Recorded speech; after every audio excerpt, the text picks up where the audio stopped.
It was a calm and sunny Sunday morning in the quiet neighborhood of Beacon Hill. The golden autumn light poured gently over the cobblestone streets, making everything look peaceful and warm. Inside a large, beautiful brownstone house that belonged to the Mitchell family, the dining room was busy with the familiar sounds of dishes clinking and light chatter. It was the day of their monthly family brunch, a tradition they had followed for many years.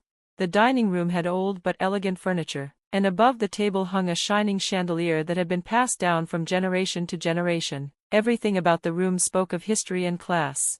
By the tall window, a large Boston fern stood proudly, its deep green leaves reaching out in all directions. The Mitchells had taken care of this plant for over 150 years. Just like the house, the plant had seen many family stories unfold. Patricia Mitchell, the family matriarch, sat at the head of the table. She wore a stylish tweed jacket, her silver hair neatly done, looking every bit like the high society woman she was known to be. She picked up her dessert fork and looked across the table at her daughter-in-law. "Kate, did you actually make this quiche yourself?" she asked with a polite smile that didn't quite reach her eyes. "You know, Sarah was very talented with French cooking. Her coco vin was famous at the church fundraisers." Kate Mitchell, sitting straight and calm in a navy blue dress, felt a small stab in her chest. Patricia was talking about her late daughter, Sarah, Kate's sister-in-law. As usual, the comparison was sharp. Still, Kate kept her smile gentle and steady. "Yes," she replied softly, "I used a recipe by Julia Child. I heard she lived here in Beacon Hill too." Across the table, Kate's husband Robert shifted in his seat. He ran a hand through his gray-streaked hair, clearly uncomfortable. He often became quiet during these brunches. Kate had been attending them for the past 3 years, ever since she and Robert got married, and every time felt like walking through a maze of polite jabs and cold smiles. Before the tension could grow any thicker, a cheerful voice rang out. "Kate," Emily, Robert's younger sister, said brightly. She had just returned from the hospital and was still wearing her white doctor's coat. "Will you help me with my wedding? We're doing it at the cathedral, and then the Four Seasons for the reception." Kate's face lit up at the invitation. Emily was one of the few people in the Mitchell family who had always treated her with warmth and respect. "Of course, Emily," Kate said, smiling for real this time. "I'd love to help. Just tell me what you need."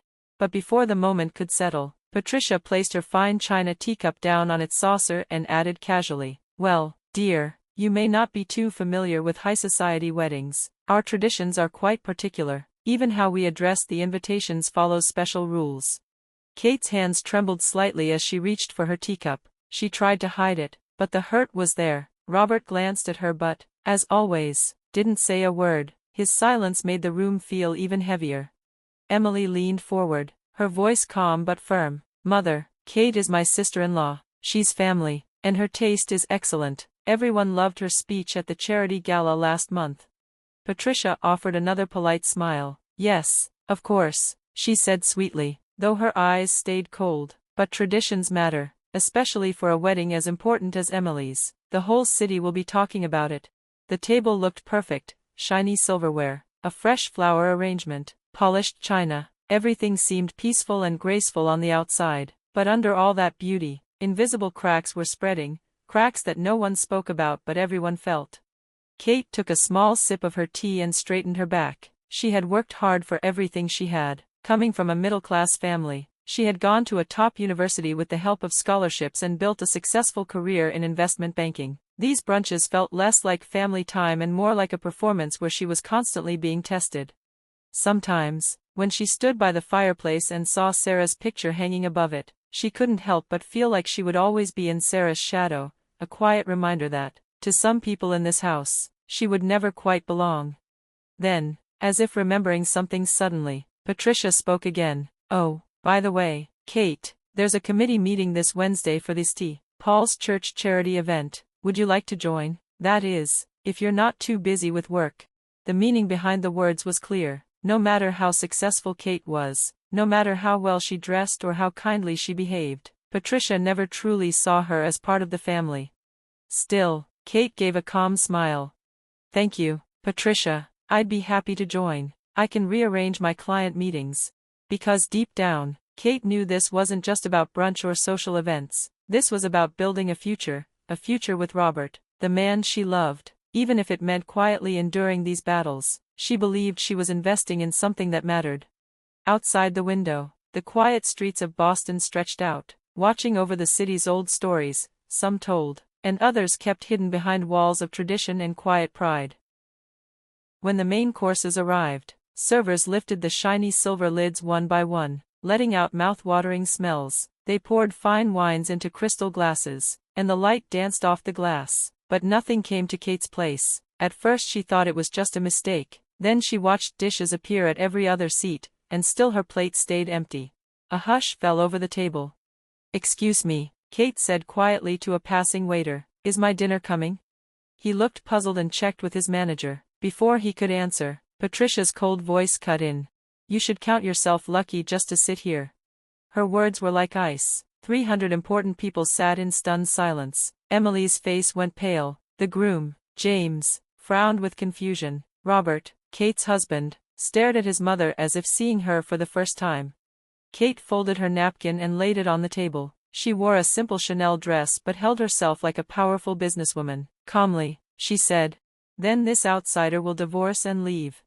Her voice was soft but carried a clear, sharp edge. Years of hurt and anger solidified into one moment. Patricia's face went white. The proud mask she wore slipped and cracked before everyone's eyes.